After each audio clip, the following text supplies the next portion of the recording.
Hey everyone, today we are in Luke 10:19. It says this, I have given you authority to trample on snakes and scorpions and to overcome all the power of the enemy. Nothing will harm you.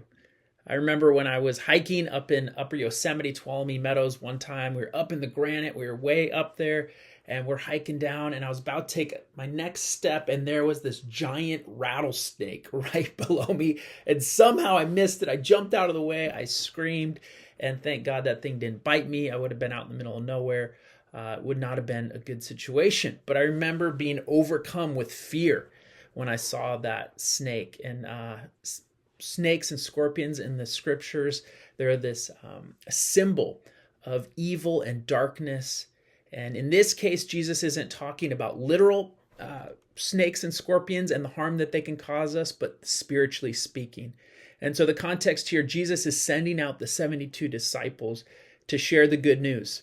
And they're full of fear. They're like, we're preaching that Jesus is the Messiah, and they know that not all the Jewish people believe that. And so they could be persecuted, they could be harmed by the Jewish people or even the Romans. And so they've got this fear and this intrepidation as they go out. But Jesus is saying, do not fear.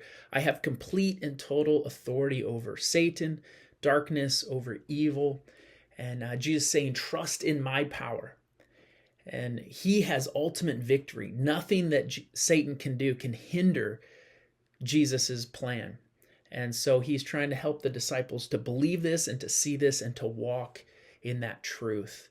And so for us today, it's the same thing. As we come up against sin or darkness or evil or people speaking against us, it might hurt in the short term, but long term, the eternal perspective that Jesus wins, Jesus is in control, and let's walk in that truth.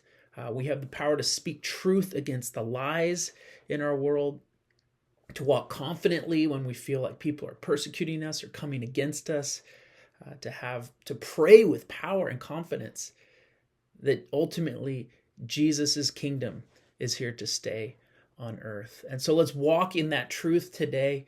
We still might experience those attacks or that persecution, that pain, that darkness, but let's live with that belief, that truth that Jesus is in control and ultimately he wins. Have a great day, everyone.